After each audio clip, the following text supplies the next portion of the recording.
Para quienes, No, pero tú estás hablando. ya, para quienes no conocen a nuestra directora del Departamento de Trabajo Social, se las presento a Claudia Campillo, quien va a dar unas palabras de bienvenida a la sesión de hoy. Muchas gracias, buenas tardes. Bueno, primero decir que es un gusto que a propósito de nuestro magíster se armen este tipo de actividades reflexivas, que tengamos la posibilidad de compartir y de aprender con gente tan enterada sobre estos temas, este seminario sobre qué investigamos, por qué investigamos, para qué investigamos, es una pregunta fundamental, sobre todo para todos los que trabajamos lo social. Y yo celebro mucho la posibilidad de que el magíster siga manteniendo estos espacios, estos encuentros de reflexión y que podamos todos aprender de personas tan importantes, sobre todo influyentes en el análisis sistémico, que es una perspectiva que nos permite mirar mucho más allá del individuo, que nos permite entender grandes procesos sociales y que es de alta utilidad para una disciplina como la que cultivamos en nuestro departamento, ¿no? Una mirada alterna a la tradición de investigación que a mí me parece que es fundamental. Y nada, celebrar, darle la bienvenida a tan distinguidos ponentes el día de hoy y reconocer el aporte que nos hacen con sus ponencias el día de hoy, sobre todo porque estamos ante una coyuntura social, política, global y nacional que nos obliga a pensar y a repensar también el papel de la academia y de la generación de conocimiento desde distintos lugares.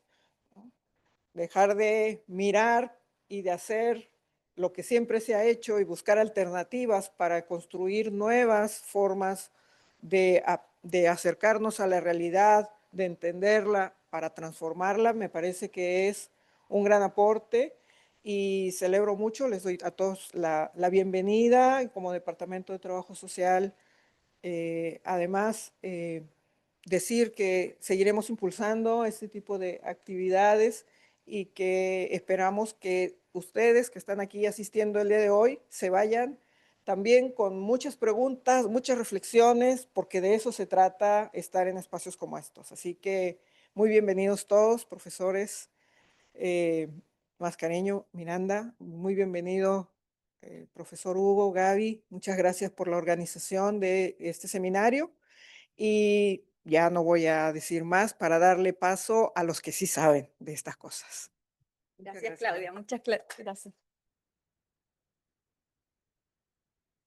Ya. ¿Me escuchan? ¿Sí? ¿Se escucha? Ya. Bueno, buenas tardes a todas, a todos, todes. Bueno, parto por presentarme. Mi nombre es Hugo Cadena. A lo mejor aquí estudiantes del MAS de Trabajo Social me conocen. Y bueno, quiero darles la bienvenida a la sesión de hoy del seminario Sentidos, Métodos y Fines que organiza el Magíster en Análisis Sistémico Aplicado a la Sociedad en conjunto con la Red Latinoamericana Sistemas Sociales y Complejidad, RELASC. Este espacio, bueno, algo decía la directora también, busca pensar la investigación en ciencias sociales desde experiencias situadas y problemas emergentes. Hoy nos toca una pregunta sencilla de enunciar y desafiante de responder, que es ¿cómo investigamos? En la sesión de hoy pondremos el foco en decisiones metodológicas en torno a cómo construimos problemas de investigación, cómo articulamos teorías y datos, qué hacemos cuando los métodos no alcanzan y cómo combinamos enfoques para estudiar fenómenos complejos. Sí, muy aplicado. Quienes nos acompañan hoy día son, en primer lugar, mi colega, la directora del programa también, la doctora Gabriela Zócar, que es doctora en Sociología por la Universidad Alberto Hurtado de Chile. Es la directora coordinadora académica del Magíster en Análisis Sistémico Aplicado a la Sociedad y también es investigadora asociada del Centro de Estudios del Clima y la Resiliencia, el CR2. Su investigación se enfoca en el estudio de sistemas socioecológicos, fenómenos extremos asociados al cambio climático y cómo opera el riesgo en la gobernanza de desastres socionaturales. Su presentación se titulará, luego ella la va a presentar, Trayectorias metodológicas, decisiones, límites y derivadas. Nos acompaña también el profesor, el doctor Marcelo Miranda, que es doctor en Ciencias Forestales por la Universidad Laval de Canadá. Es profesor asociado de la Pontificia Universidad Católica de Chile. Su trabajo se ha orientado a modelar la dinámica y productividad de bosques naturales y artificiales en Chile y Canadá, al estudio ambiental de interacciones medio ambiente, flora y fauna, de ecosistemas frágiles en zonas mediterráneas y altoandinas de Chile. Su presentación se titulará Desentrañando la interdependencia, contingencia y complejidad en sistemas socioecológicos a través de modelos causales de retroalimentación, en inglés Causal Loop Modeling Approach. Y finalmente nos acompaña también el profesor, el doctor Aldo Mascareño, que es doctor en Sociología por la Universidad de Bielefeld en Alemania, es investigador senior del Centro de Estudios Públicos de Chile y editor general de la revista Estudios Públicos. Sus principales líneas de investigación son teoría sociológica, teoría de sistemas y teorías de la complejidad, sistemas socionaturales, sociología del derecho, sociología de América Latina y humanidades digitales, áreas en las que ha desarrollado distintos proyectos de investigación y publicado múltiples libros y artículos. La presentación del profesor Mascareño se titula La investigación de transiciones críticas en ciencias sociales. Comentarles un poco la dinámica de las presentaciones. Cada uno de nuestros invitados ponentes va a hacer una presentación de alrededor de unos 20, 30 minutos. 20, ok, 20, ya, ok. Ya, 20 minutos y posterior a eso, bueno, vamos a dejar que cada uno de los expositores termine sus presentaciones y luego al final de las 3 presentaciones, lo ideal es abrir una ronda de preguntas donde la idea es que ustedes participen, hagan sus consultas y aquí los académicas van a responder. Eso por mi parte. Muchas gracias. ¿Empieza usted, profesora? Ya. Arbitrariamente quise empezar hoy día. Decidí que yo iba a empezar porque quiero que mi presentación sea un poco introductoria, si bien voy a mostrar también ejercicios hechos por mí, pero introductoria a lo que van a presentar luego el profesor Miranda y el profesor Mascareño.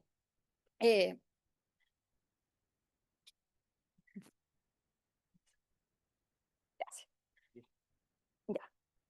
Y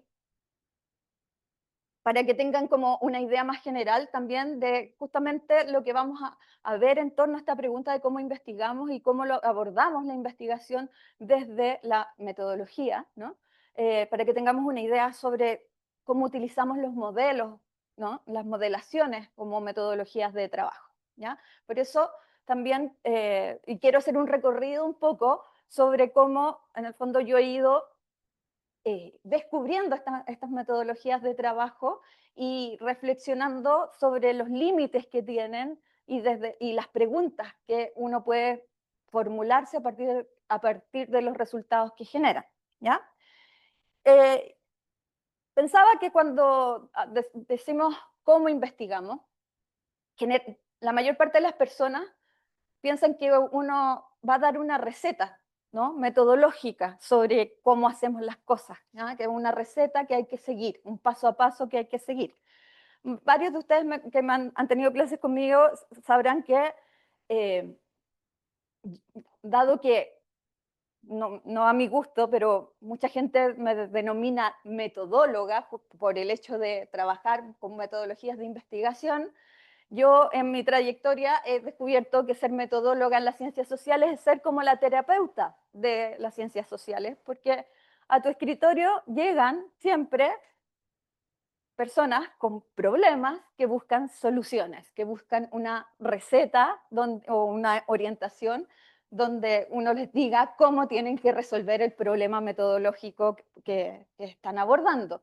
Y no hay respuestas únicas para eso. Y ahí es cuando, igual que en toda terapia, uno les dice, bueno, tú eres el que conoce el problema y está un abanico de posibilidades, ¿no? un abanico de posibilidades que tú tienes que decidir en función de tu conocimiento del fenómeno que quieres abordar y de las características de ese fenómeno. Entonces, yo siempre he planteado que la metodología, ¿verdad?, es esta cadena de decisiones entrelazadas, ¿no? Pero que tiene, en el fondo, uno va tomando decisiones que te van demarcando un camino, ¿no? Uno toma una decisión sobre la fuente, sobre la técnica del muestreo, sobre los instrumentos, sobre el análisis, ¿ya? Entonces, mi respuesta suele ser esa, y obviamente doy una alternativa de posibilidades, pero siempre hay que escoger una. Pero pensaba que eso también es una receta, ¿no? También es una receta de cómo, en el fondo, hay que abordar esto. Y después de 25 años de ser profesora de metodología de investigación, uno se empieza a cuestionar si efectivamente esta receta que estoy dando es la mejor o la más adecuada, ¿no?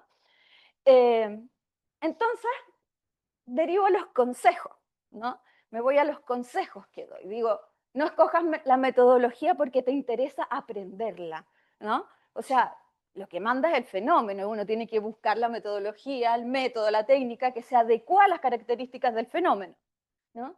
Y a veces tenemos mucho interés por aprender alguna metodología, un modelo o una técnica, y nos perdemos en eso porque el fenómeno no responde a ello, ¿ya?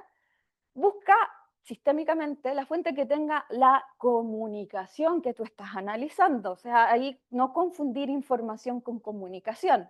Y por lo tanto, ¿cuáles son las mejores fuentes para identificar esto? ¿Ya?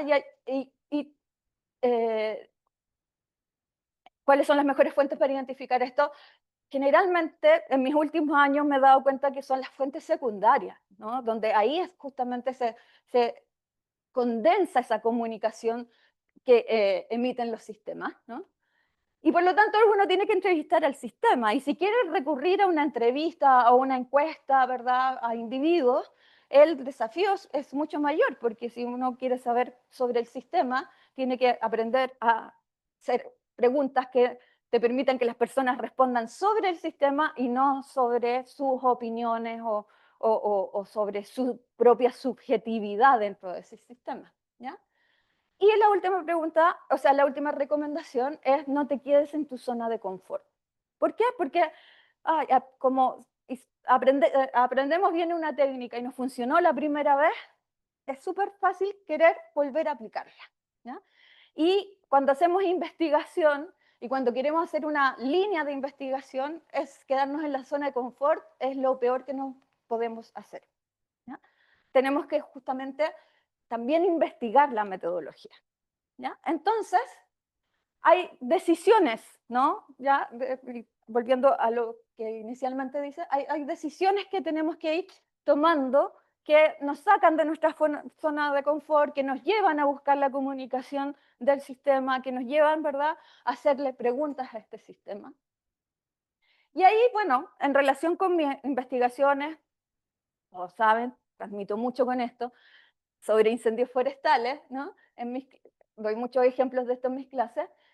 Mi aproximación al fenómeno parte también de cuáles son los impactos que esto genera en sistemas socioecológicos, ¿no? Y son impactos que además estén entrelazados, ¿no? El aumento de las emisiones, ¿no?, genera impactos en el sistema, en la biodiversidad, en el sistema ecológico y en el sistema social, la afectación del ciclo del agua también, ¿no? Pero también hay problemas más sociales, como los problemas de la salud, la pérdida de vidas humanas.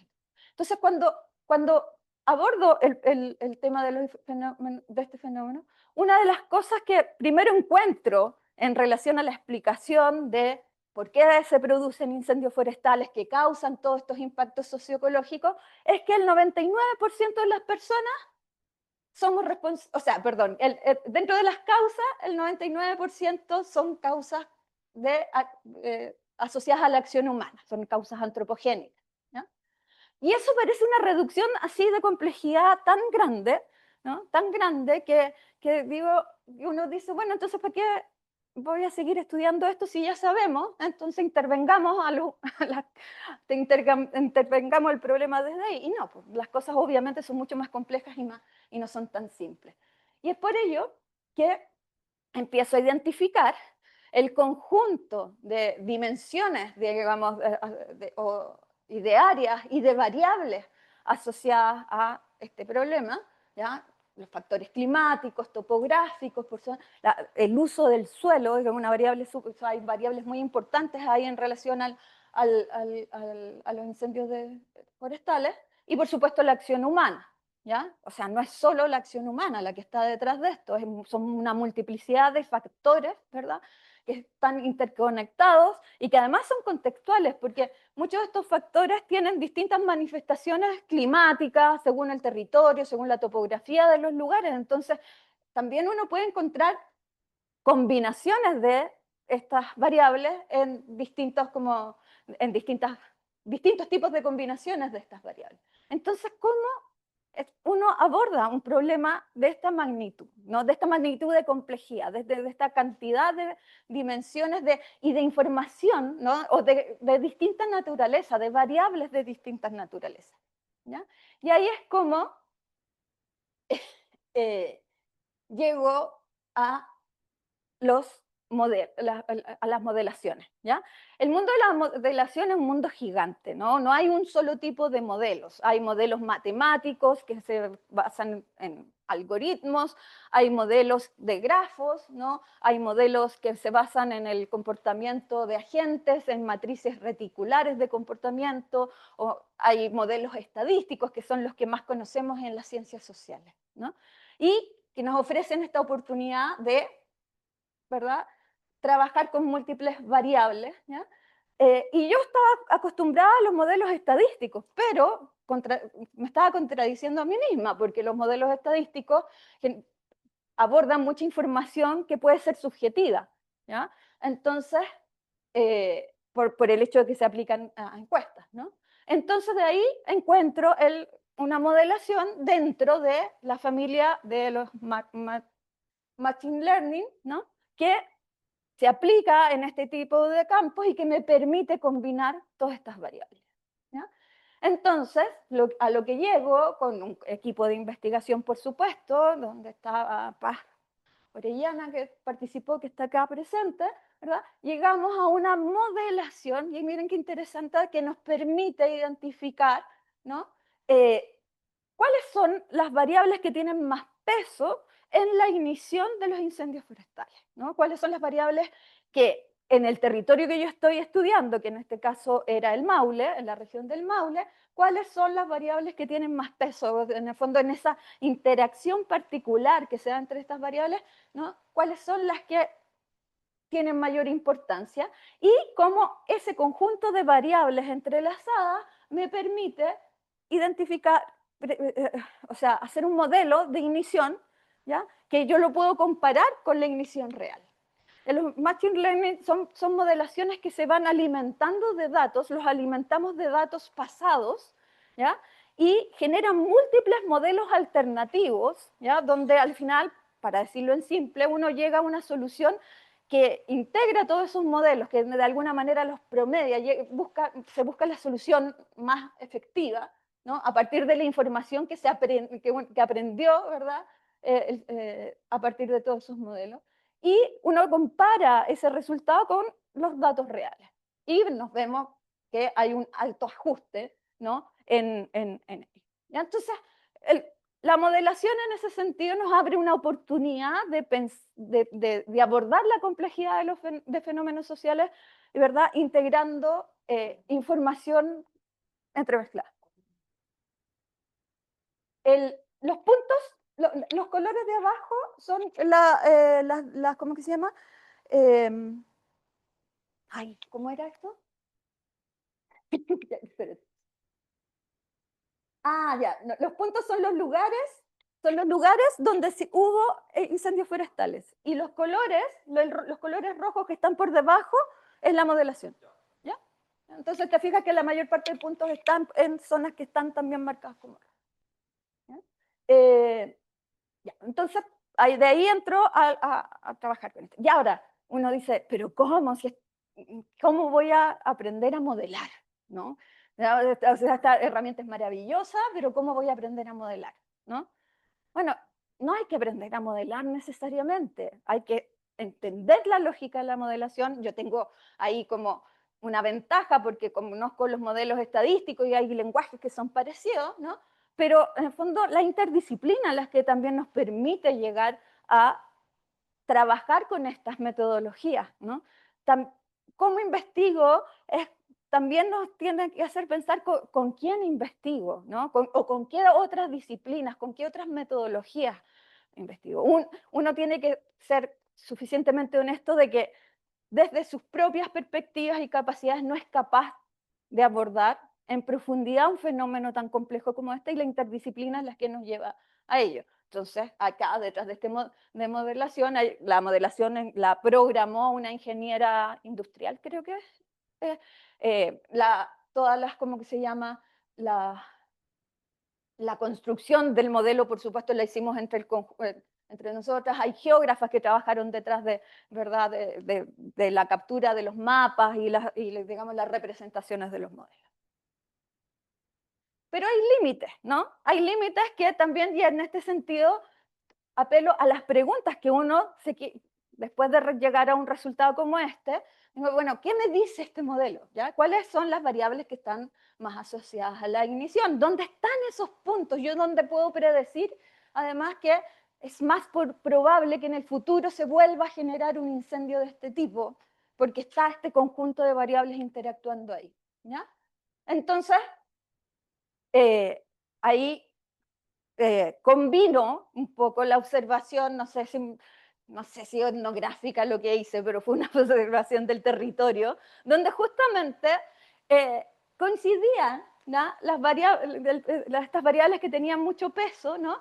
Con lugares donde habíamos identificado que se habían generado, ¿verdad?, igniciones de incendios forestales que tenían características como estas, ¿no? Un basural, ¿verdad?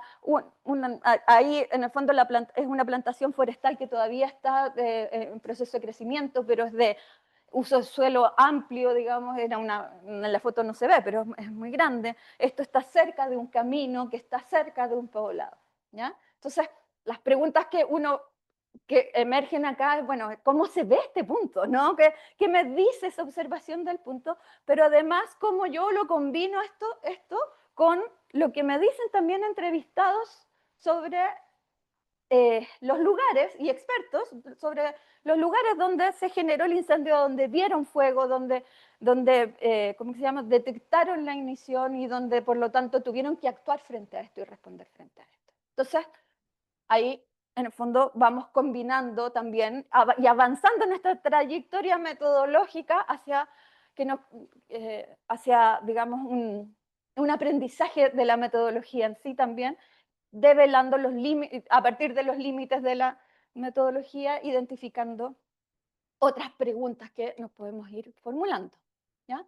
Pero claro, y después, esto es uno de los resultados de una investigación de 3 años, y luego de eso me quedo pegada con el concepto de riesgo, ¿no? Porque me parece que es un concepto que tiene muchas acepciones diferentes, y mi estudio inicial me dice que justamente eh, el, riesgo es entendido de manera muy diferente según el tipo de actor de la gobernanza de los incendios forestales, ¿no? Pero además, desde la teoría sistema y varias como otros autores de la sociología, el riesgo también no es solo pensar en la probabilidad de daño, que puede ser como la forma más simple de definirlo, ¿no? El riesgo también se analiza en base a la toma de decisiones, ¿no? Igual que cuando tomamos una decisión, ya sea de política pública o en este caso de evacuación, de si evacúo o no evacúo, o si aplico la normativa o no la aplico, o cómo la aplico, toda decisión siempre conlleva un riesgo, ¿no? Un riesgo de que no sea efectiva, un riesgo de un resultado no esperado, un riesgo de un impacto colateral, ¿no? Entonces, desde ahí que empiezo a pensar, por supuesto, el riesgo en el contexto de las evacuaciones frente a estos incendios, que ya sé cómo y dónde se producen, ¿verdad? Bueno, ¿qué pasa cuando se producen? Ahí me meto en el tema de la evacuación, sobre todo por el interés que me generó el lamentable incendio de Valparaíso en 2024. Y empiezo a identificar que aquí también me tengo que ampliar a otras miradas. Por supuesto, tengo que analizar el marco normativo institucional sobre la política pública ante emergencias, ¿no? Tengo que analizar los contextos. Ahora quiero estudiar 3 casos que son contextos diferentes en todas estas variables que yo ya conozco, ¿no? Que son climáticas, topográficas, de uso de suelo, ¿no? Entonces, y, por supuesto, tengo que integrar desde la idea de riesgo, la idea más teórica de riesgo, la toma de decisiones de los distintos actores que en el fondo están involucrados en los procesos de evacuación. ¿Qué derivadas genera esto? ¿No? ¿Cómo integrar, ¿no?, estas distintas perspectivas o nociones o formas de entender el riesgo en este análisis, ¿no? Porque los organismos técnicos, ¿no? CENAPRED, CONAF, están muy concentrados en el ciclo de la gestión del riesgo de desastre. Y desde ahí es que abordan la noción de riesgo. La academia busca medir el daño probable, ¿no? Busca identificar aquellas variables que me permiten también predecir, ¿no?, como los posibles daños, ¿no? Los gobiernos locales, hoy con la nueva política, están muy enfocados en la preparación y en la prevención, porque con la nueva política de gestión de riesgo de desastre se han abierto más posibilidades y más recursos de abordar esto que estaba bien dejado de lado con la política anterior.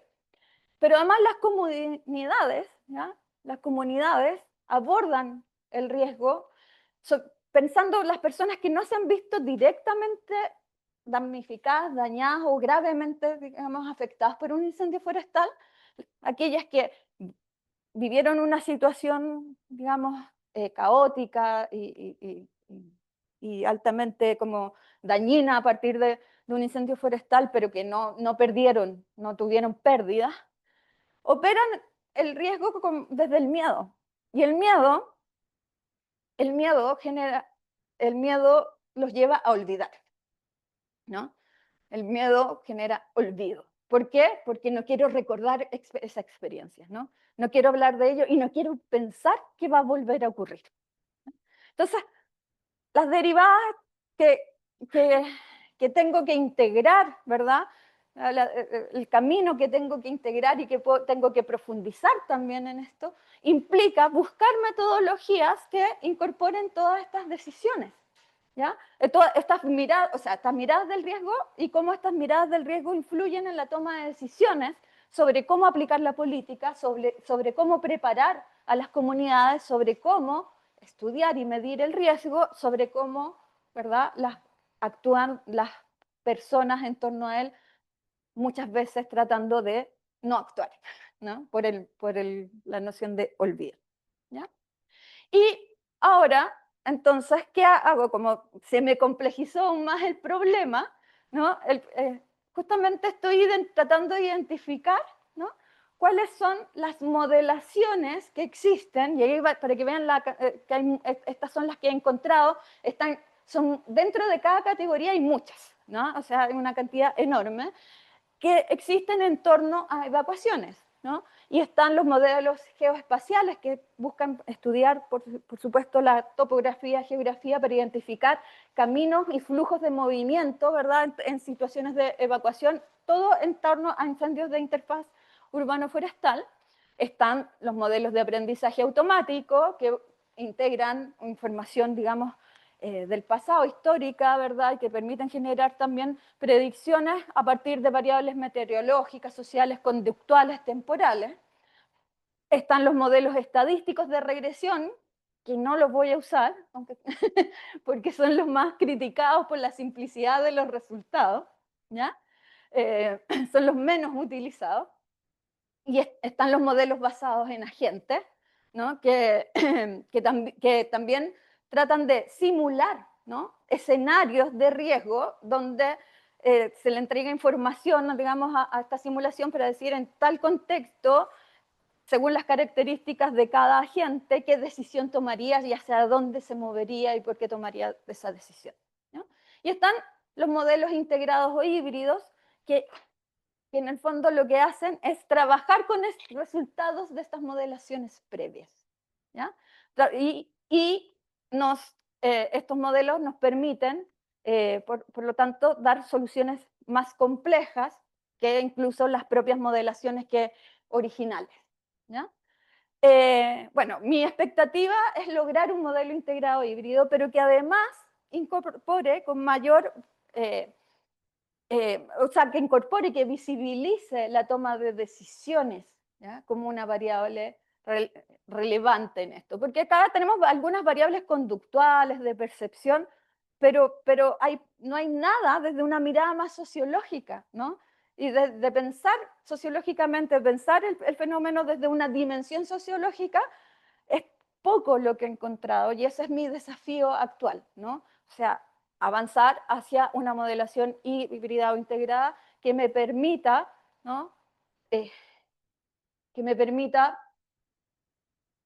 un análisis de verdad socioecológico de lo que ahí está pasando, ¿no? Que integre estas distintas, o sea, dimensiones de distinta origen, de distinta naturaleza, ¿ya?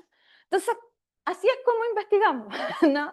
Aprendiendo de lo que hacemos, formulándonos preguntas sobre los resultados y los límites que nos entregan esos resultados, viendo combinaciones entre metodologías que puedan ser asertivas, por supuesto, y que puedan nutrir lo que, con mayor información sobre la complejidad que estamos estudiando, ¿ya? Entonces, con eso quería como introducir esta sesión para contarles un poco cómo ha sido mi experiencia de aprendizaje continuo en estas materias, y que van a ver con mayor profundidad, por supuesto, todo esto temas de las modelaciones con los dos invitados que tenemos.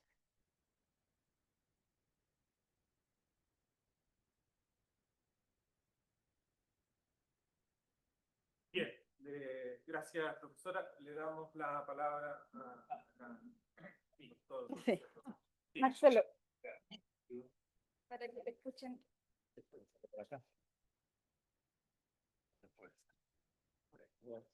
Ahí, perfecto. Ahí, ¿se escucha? Gracias. Sí.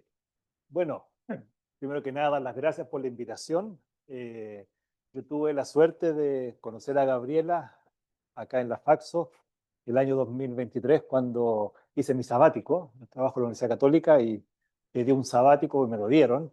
Y por una necesidad también de avanzar en metodología y avanzar en preguntas nuevas. Yo soy formado en el área más física biótica, como ingeniero forestal, pero las preguntas que estaban surgiendo, yo necesitaba un componente aplicado a lo social. Entonces, un contacto que tuve con Anaí y también con Gabriela me permitió pasar acá un mes, 2 meses, acá en la Faxo, viendo cómo trabajaban, aprendiendo. Tal vez uno estaba muy callado, pero uno veía toda la interacción que hay y lo interesante que ocurría acá, y que tiene que ver mucho con con las preguntas que tenemos hoy día en mi grupo de trabajo, y que tienen que ver con una mirada sistémica, con modelación y con integración de áreas muy distintas, tal vez, para responder estas preguntas.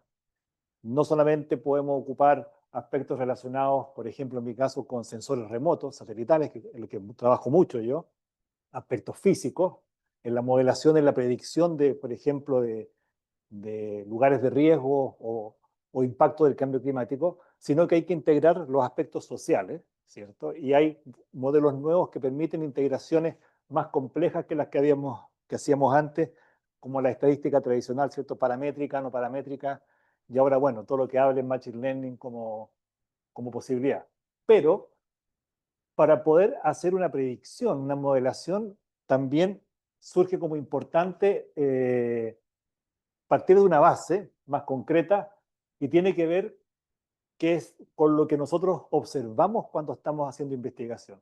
¿Ya? En mi caso, muchas veces las preguntas surgen por una mera curiosidad. Así, me dan curiosidad cosas. ¿Ah? Me da curiosidad lo que pasa en una imagen satelital, o me da curiosidad un evento que ocurre en las noticias, y esa curiosidad está asociada, para acá atrás, para ver está asociado, por ejemplo, a que tenemos la capacidad de ver patrones. En el fondo, emergen patrones que observamos, ¿cierto? Con nuestros sentidos, con nuestros 5 sentidos, y nace una curiosidad, una pregunta respecto a la formación de un patrón. Y en mi caso particular, como observador, ¿cierto? Estos patrones emergen por una integración de aspectos relacionados con la diversidad, procesos, un ambiente físico y factores humanos que hacen un juego acá y que hace que emerja, por ejemplo, un patrón. El inicio de un incendio, por ejemplo, o una sequía de un cierto sector producto de una ola de calor, son patrones que uno observa y una vez que uno observa el patrón, nace la pregunta respecto a qué lo genera y cómo tal vez lo podemos representar y también cómo lo podemos modelar. Ahora, patrones en la naturaleza tenemos muchos. En mi caso particular, perdón, voy para atrás, tienen que ver con patrones asociados a procesos ecosistémicos, bióticos, especialmente físico-bióticos, la productividad primaria, ¿cierto? A escala muy local, a escala global, la interacción entre distintas especies, ¿cierto? Entre carnívoros y tal vez herbívoros, qué pasa en las cadenas tróficas, en los bosques, y cómo estas se ven afectados, por ejemplo, cuando hay pérdida de precipitación, aumento de temperatura, genera un patrón que nosotros observamos. No sé si ustedes van al bosque, ¿cierto? Acá, Agua de Ramón, Quebrada de Macul, pero el año 2019 hubo una sequía muy grande que se provocó que se secaran los árboles que son esclerófilos y que se supone que no se secan, ¿ya? Bueno, ese es un patrón que uno observa y la pregunta que viene es por qué se genera, ¿cierto? Y lo queremos modelar.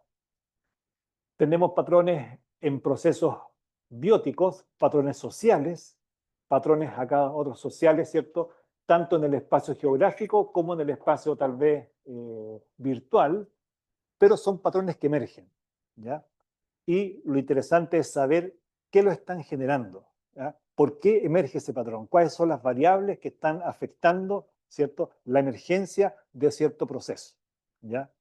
Ahora, para eso, y en la búsqueda de respuesta, hay muchas aproximaciones, pero una interesante es la basada en la teoría sistémica, que acá yo lo planteo o se plantea como una posición epistemológica, es decir, una posición desde la cual vamos a generar el conocimiento respecto a lo que estamos observando, ¿ya? Y esa posición implica varios supuestos, ¿cierto?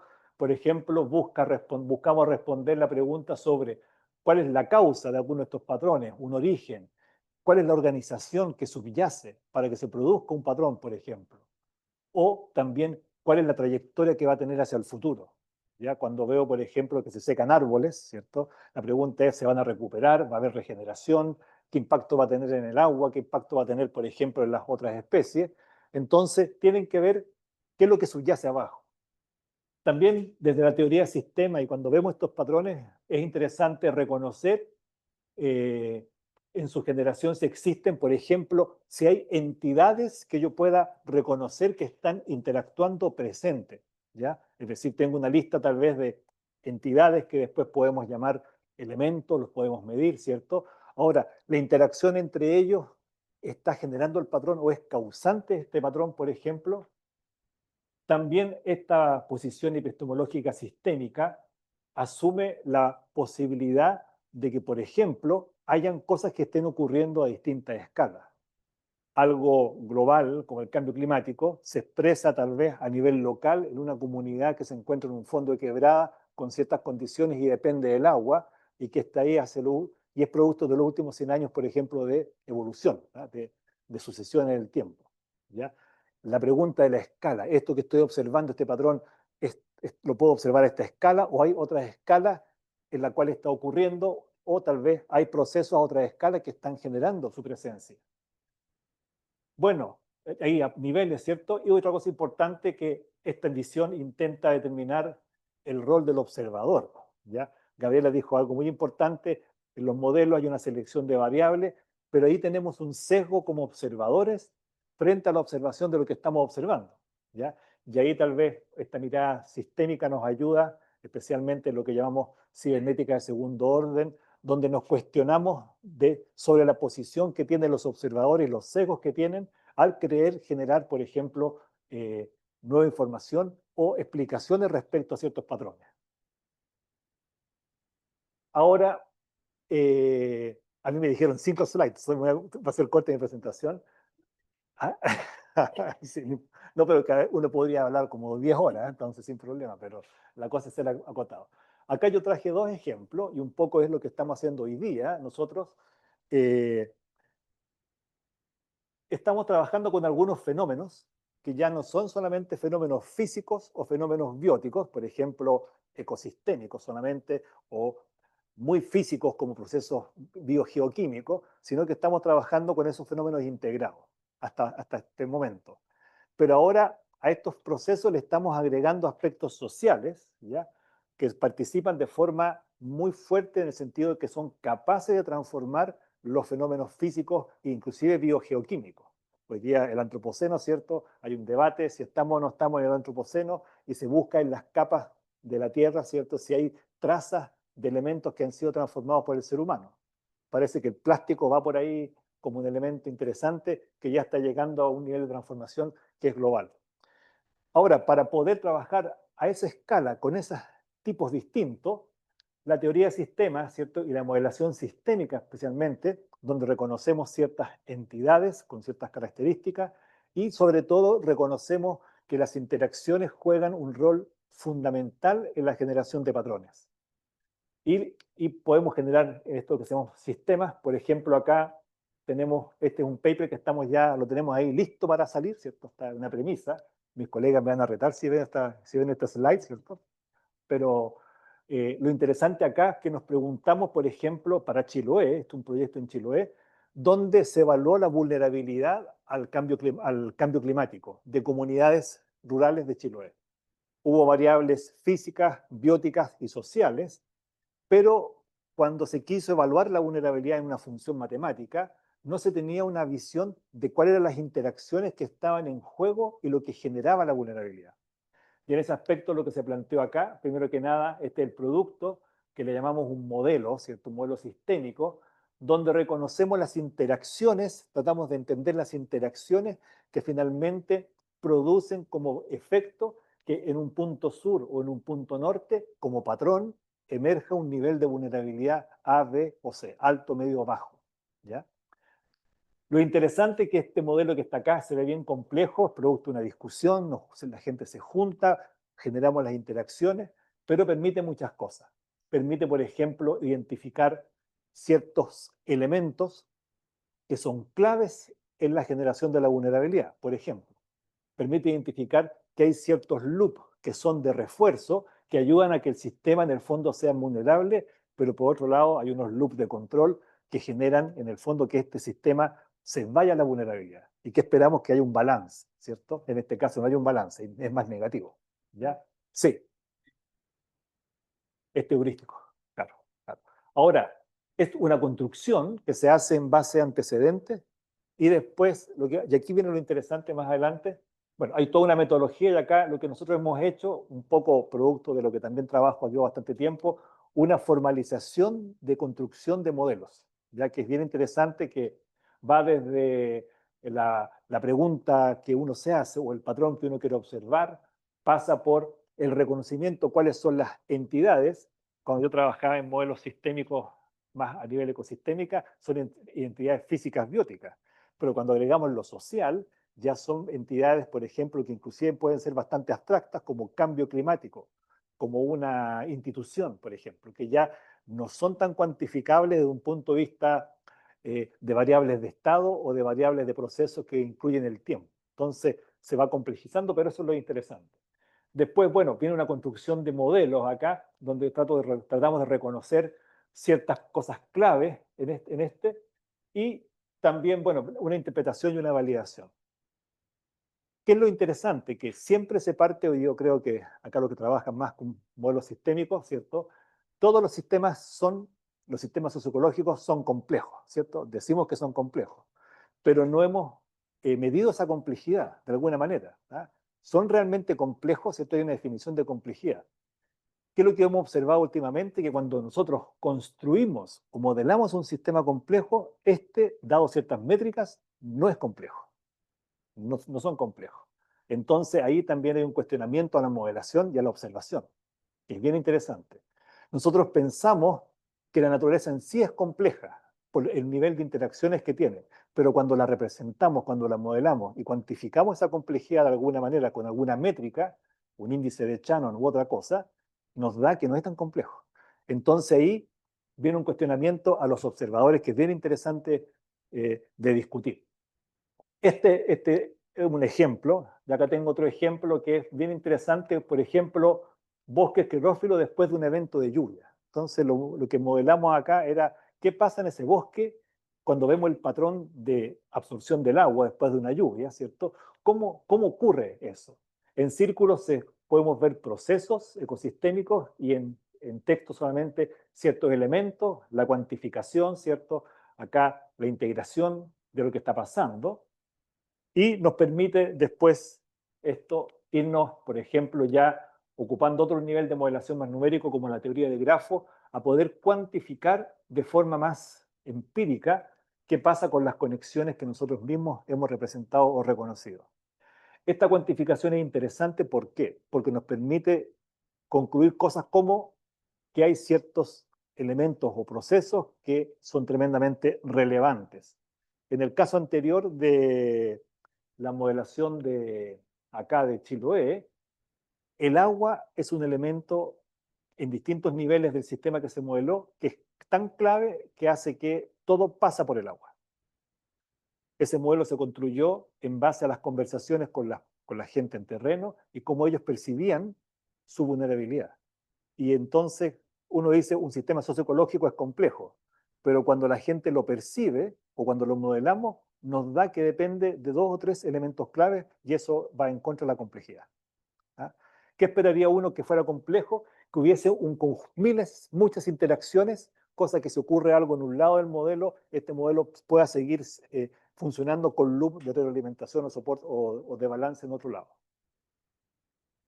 Bueno, algunos comentarios, básicamente, respecto a una modelación sistémica frente a, especialmente acá nosotros tenemos cambio climático, ¿cierto?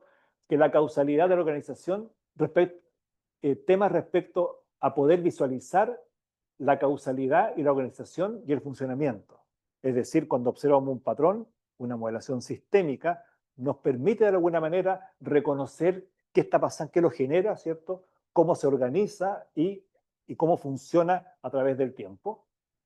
Otra cosa importante, y especialmente cuando ustedes escuchen hablar de modelos complejos, que está muy de moda, hay aspectos de no linealidad, pero que muchas veces, aunque modelemos, no está presente esa no linealidad. Es muy difícil de poder probar, ¿ya? Entonces, en nuestra concepción existe no linealidad, pero probar esa no linealidad no es tan simple, ¿ya? Empíricamente.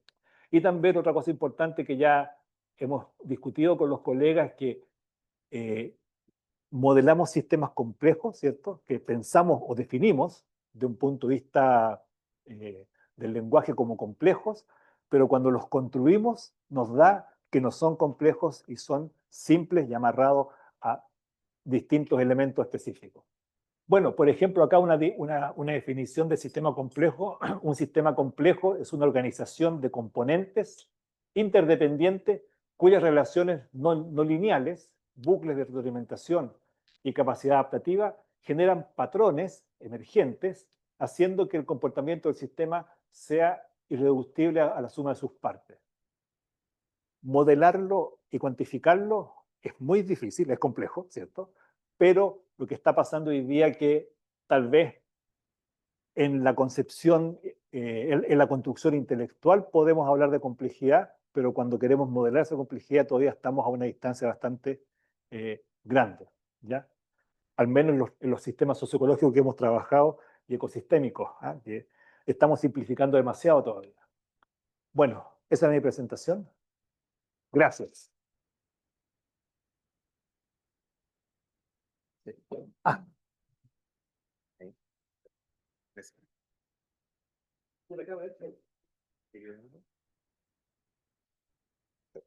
Gracias. La palabra. Muchas gracias por la invitación a conversar con ustedes hoy día. Eh, sí, como que voy a decir lo que traje preparado, ¿ah? Pero quería decir varias cosas como a propósito de las presentaciones de Gabriela y de Marcelo que me parecieron súper interesantes. Y, y me hago la pregunta también cómo cada uno de nosotros, porque si esto se trata de un problema de investigación, ¿no es cierto? Se trata de una especie de motivación de la investigación que cada uno de nosotros tiene que hacer. Entonces la pregunta es, ¿qué nos motiva a eso en todo este campo, ¿no? A mí me parece que una de las consideraciones iniciales respecto de la motivación de la investigación, ¿no? Y del por qué investigar, ¿no? eh, tiene que ver justamente con cómo nuestra vida se conduce, ¿no? Con cómo nuestra vida cotidiana acontece, ¿no? Con qué es lo que pasa día a día y cómo podemos explicarnos las cosas muchas veces inexplicables, complejas, ¿no? Que todos los días pueden acontecernos eventualmente. Hay días fome, eso es cierto, ¿no? Pero hay días en que terminamos agobiados de todas las cosas que nos pasan por distintas razones, ¿no? O sea, por la universidad, por la profe, por el profe, ¿no? Por el otro profe, ¿no? Por la polola, por el pololo, por el perro, por la mamá, por el papá. Es así como que imposible de manejar toda esa gran cantidad de variables. Yo creo que una de las condiciones fundamentales que tienen que ver con la forma de la investigación en términos generales y también con la pregunta de este seminario, que es el cómo, ¿no? Se investiga, ¿no? Tiene que ver justamente con reconocerse uno mismo, ¿no? Dentro de ese mundo, ¿no? Que uno investiga. Uno no es únicamente un observador, ¿no? Esa distinción entre el observador de primer y segundo orden, como lo decía Marcelo, la cibernética de segundo orden, es una distinción analítica, ¿no? Al final, como que en nuestra praxis cotidiana, en nuestra praxis de vida cotidiana, ¿no? Estamos siempre siendo observadores de primer y de segundo orden, de otras condiciones de observación. Y por tanto somos nosotros mismos agentes, si uno quiere ponerlo así. Somos nosotros mismos nodos dentro de espacios de complejidad social, ¿no? Somos nosotros mismos los que influimos en el cambio de las condiciones que nosotros mismos estudiamos. Recuerdo un paper de Battistone y de Kaufman, ¿no? O sea, yo no sé, a lo mejor lo has leído, que tiene que ver con los niveles de computabilidad no sistemas sociales, pero de distintos órdenes de complejidad. El orden físico. El orden físico es, según Battistone y Kaufman, Stuart Kaufman, uno de los grandes como teóricos de ciencias de complejidad en términos generales, no solo teoría de sistemas, de ciencia de complejidad, dice que es paradojalmente uno de los más simples respecto de los cuales, a propósito de lo que tú decías de la simplicidad, ¿no? De computabilizar, porque sus movimientos son más lentos, ¿no? Porque sus transiciones, porque sus cambios, porque las posiciones las cuales uno mismo como experiencia puede observar ahí, ¿no? Acontecen de manera mucho más lentas, ¿no? Respecto del ritmo de observación y respecto del ritmo y la capacidad de investigación de cada uno de nosotros, como investigadores físicos, como investigadores sociales o cosas así. Ya un terremoto es un salto repentino, pero tampoco es que esté como que, bueno, salvo en Chile probablemente, pasen terremotos todos los días, en el fondo, ¿no? O sea, como que, pero ya, eso es algo repentino. O sea, computabilidad en ese orden pareciera ser que es relativamente manejable. Después viene otro orden de cosas, que es el orden biológico, que es un poco lo que Marcelo y Gabriela han apuntado, ¿no? También, como en el caso de ambos, con la relación con lo social y lo biológico. Pero en lo biológico hay condiciones de evolución biológica que parecieran ser mucho más rápidas, ¿no? Que las que acontecen en entorno físico, ¿no? De hecho, eso ha generado una decisión súper potente en teorías de la evolución entre dos figuras que son fantásticas, que es un debate que todavía no termina, aun cuando uno de los, de los proponentes de ese debate, que es Stephen Jay Gould, ya murió hace 15 años más o menos, ¿no? Que es la diferencia entre la evolución por saltos, la evolución por transiciones relativamente repentinas y largos periodos de estasis, ¿no? La especiación como súper rápida en escala geológica, por supuesto, ¿no? y después largos periodos de estasis donde las especies en términos generales no cambian, ¿no? Y por el contrario, una evolución mucho más biológica y fenotípica, que es la de Richard Dawkins, ¿no?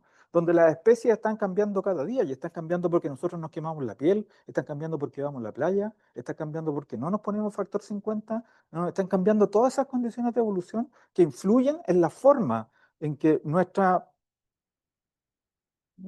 mundo, digámoslo así, nuestro mundo biológico, biosocial cambia.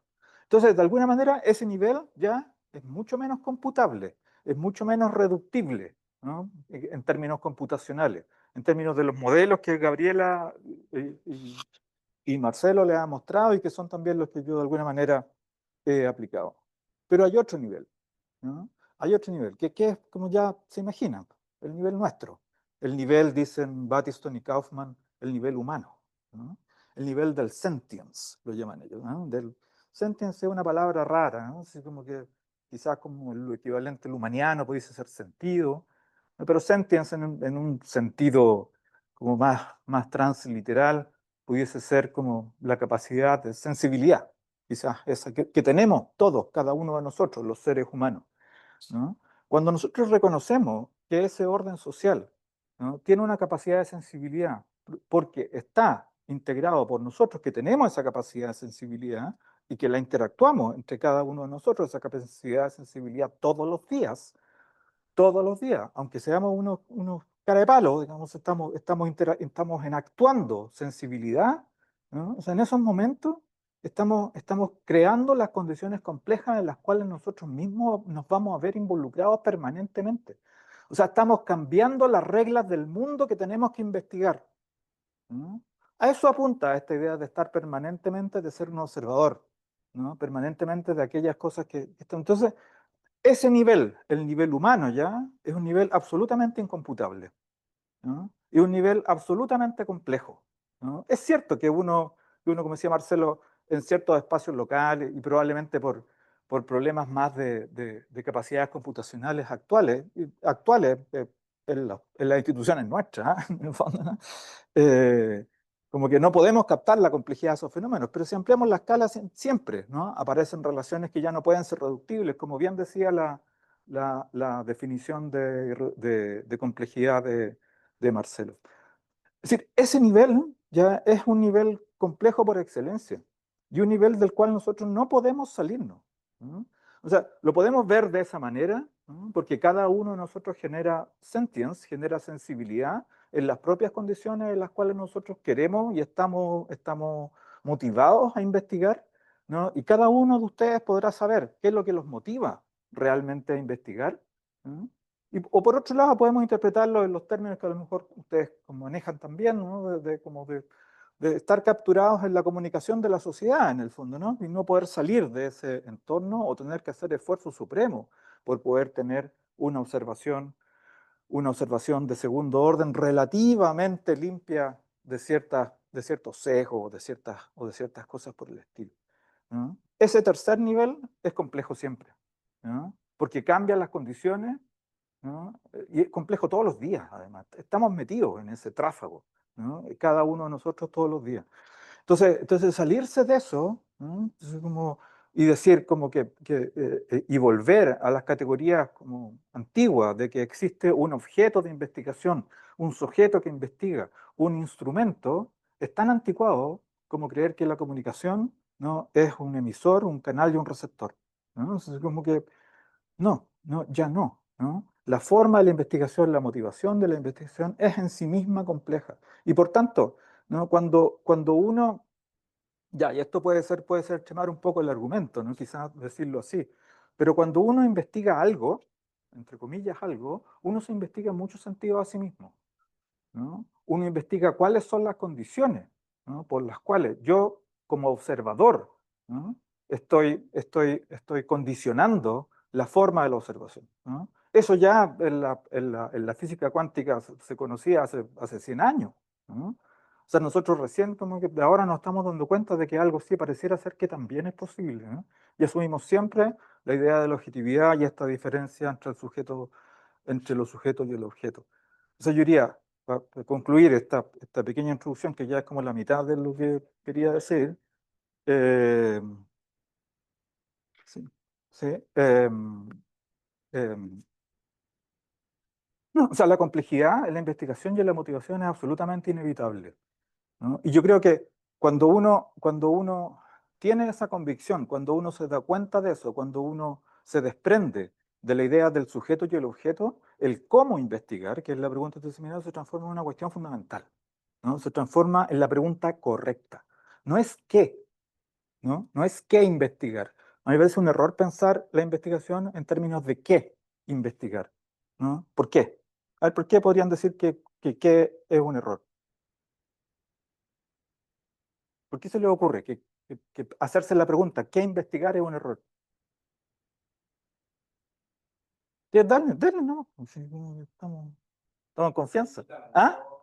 Porque limita mucho lo que uno puede encontrar precisamente en el proceso de investigación. Es cierto, hay una prefiguración acerca del qué, ¿no? Y eso limita que claro, sí, una buena fórmula, una buena forma de verlo, ¿no? Así como eso limita aquello que uno puede encontrar si uno se pregunta no qué, sino cómo investigamos. Porque con el cómo uno queda abierto a múltiples qué, ¿no? Que porque son múltiples dejan de ser qué. ¿Qué? ¿Alguna otra reflexión sobre eso? Como eso está súper bien, ¿no? Pero quizá haya otra reflexión sobre por qué la pregunta por el qué es un error.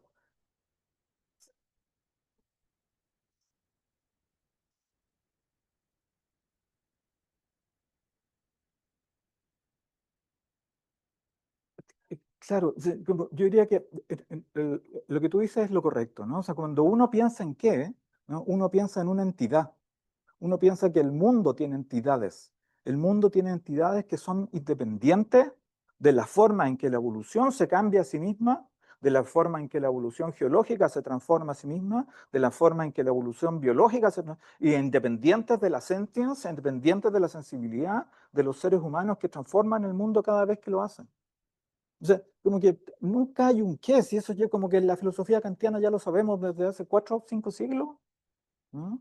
De que el acceso a la cosa en sí no es posible, y nosotros seguimos creyendo que hay un qué que hay que investigar, ¿no?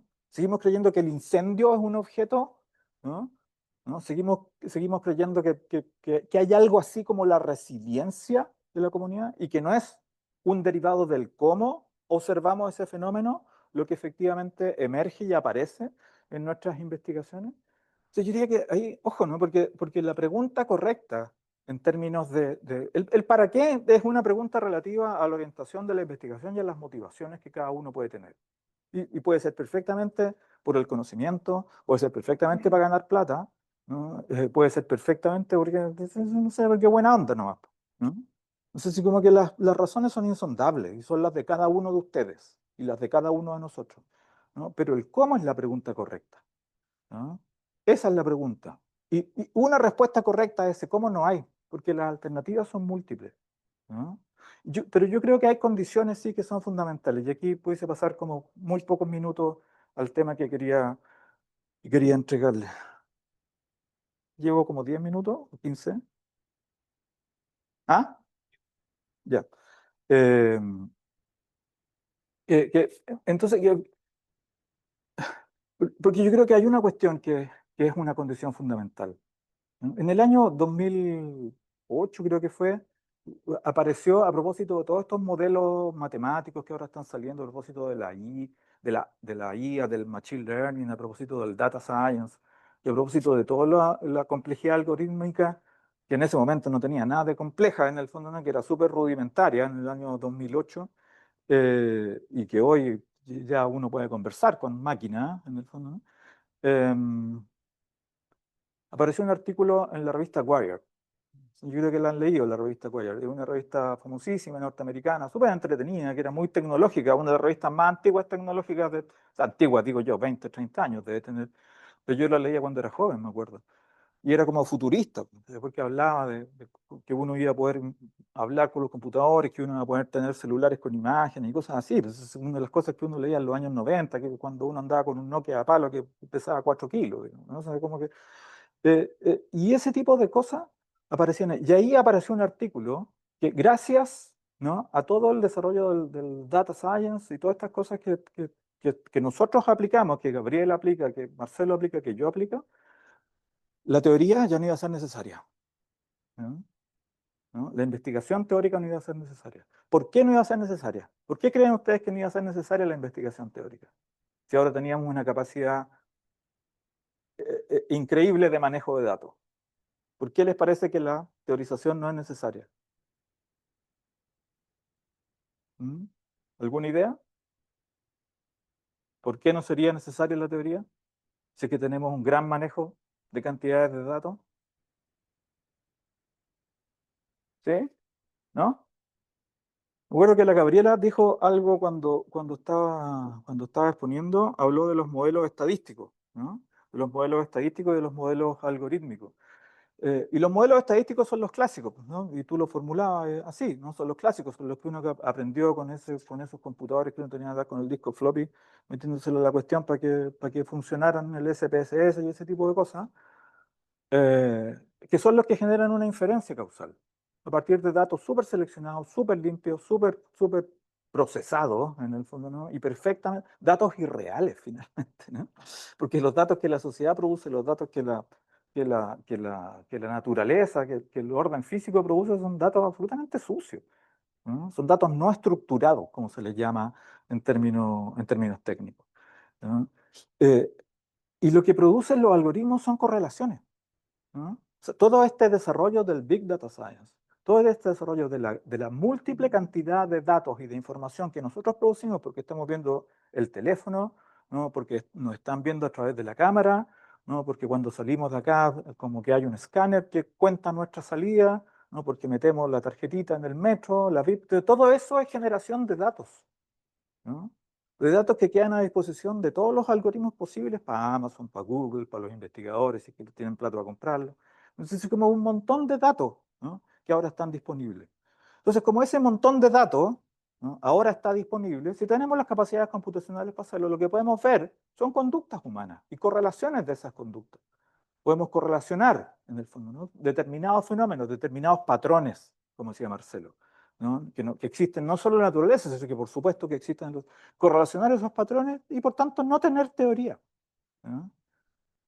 O sea, a mí me parece que una de las cuestiones fundamentales de la investigación sobre la base de algoritmos y sobre la base ya de modelamiento estadístico, pero eso ya lo sabemos, ¿no?, es tener una buena teoría. No hay nada más práctico que una buena teoría, porque eso es lo que te hace hacerte las preguntas correctas. Eso es lo que te hace, lo que te define cómo, ¿no? ¿Cómo para qué? ¿No? Eso es lo que te define, te marca un escenario, marca un mundo, ¿no? El mundo de por ejemplo, en las cosas que yo trato de hacer, ¿no?, que son como transiciones críticas y cosas de esa naturaleza. Transiciones críticas son cambios repentinos en los sistemas. Transiciones hay múltiples, ¿no? Hay distintos tipos de transiciones. Se ocupan harto en la física, ¿no? Como que yo lo he tomado de ahí de colegas que son físicos, pero también en el machine learning, en teoría de grafos, por ejemplo, tienen otro elemento. Entonces hay distintos tipos de transición: transición crítica, transición transcrítica, transición fault, transición pitchfork. Entonces, como que distintas formas de transición que generan, que se producen en distintos fenómenos sociales.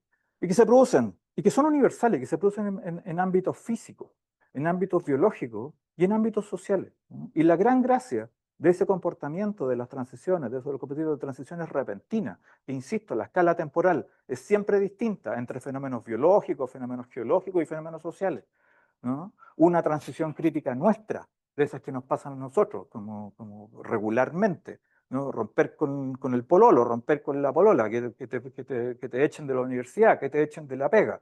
Esas son transiciones críticas, son cambios repentinos, en el fondo, ¿no? De estado del sistema, ¿no? Fíjense ustedes, como que ustedes mismos metidos en esa complejidad, ustedes mismos pueden ser regularmente una transición crítica, ¿no? Son formas que acontecen universalmente. Es la misma forma en que las estrellas generan luz, por ejemplo, y transmiten esa luz. Es la misma forma en que se produce la especiación en algún momento, en el Cámbrico, por ejemplo. En la misma forma en que se produce una marea roja en Chiloé en el año 2000 en el año 2016 en la isla. O sea, son exactamente los mismos modelos los que podemos aplicar, ¿no? Y eso solo podemos descubrirlo teniendo una noción teórica acerca de en qué consisten esos fenómenos, acerca de qué son esos fenómenos. No podemos descubrirlo solo por correlaciones. Si solo lo hacemos por correlaciones, si solo lo hacemos por los datos, si solo nos contentamos con ver cómo hay un matching entre los incendios y la data real, entonces no vamos a tener ninguna explicación. Por eso Gabriela dice, entonces, después de eso, lo que nosotros vemos es ver, ¿no?, el marco institucional, lo que nosotros vemos es ver las distintas condiciones, las entrevistas, no sé, la ley, no sé, como las distintas motivaciones y distintas orientaciones que existen en cada uno de esos fenómenos. La universalidad de estos fenómenos de transición crítica es lo fundamental. Y fíjense, como que quiero como solo dedicarme a un punto, ¿no? No voy a mostrarles esto para no. Solo quiero mostrarles como un fenómeno que estamos investigando ahora, que es muy interesante. Esa es divertida esa imagen. Esto es lo que hace el Machine Learning, ¿no? O sea, a propósito de lo que decía la Gabriela, ¿no? De que, claro, para una máquina es súper fácil distinguir entre un perrito y una torta, pero es mucho más difícil entre un chihuahua y un muffin, pues, ¿no? Entonces, lo que hacen los modelos acá es como o sea, la programación clásica mete reglas y datos y obtiene respuestas. Y en la programación de Machine Learning hay datos y respuestas, y lo que se obtienen son reglas de reconocimiento de los fenómenos, ¿no? O sea, eso es lo que hace que esas reglas de reconocimiento de los fenómenos es lo que nos permite también observar universalmente distintos fenómenos, ¿no? O sea, que uno puede. Esta imagen se la debo a mi colega con el que he trabajado varios años ya, Gonzalo Ruz, un ingeniero en Machine Learning. Ya, pero lo que les quiero mostrar es esto último, que a mí me parece como muy impresionante, ¿no? ¿Qué es lo que ven? Es la primera serie de datos. Y con esto terminamos, ¿no? Porque esto era parte de lo central que quería mostrarles. ¿Qué es lo que ven en la primera serie de datos? Está normalizada, ¿no? Y así, intuitivamente, ¿eh? Entonces, como que no piensan técnicamente, piensan solo intuitivamente. Ya, ¿cuándo? ¿Cuándo hubo un cambio? Después de la raya punteada, ¿cierto? O sea, como la cosa venía funcionando en un determinado nivel, ¿no? Y pasa a ese nivel y empieza a funcionar en otro nivel, ¿no? Impresionante eso, ¿no? Impresionante, como que, ya, ¿qué se imaginan que puede ser algo así?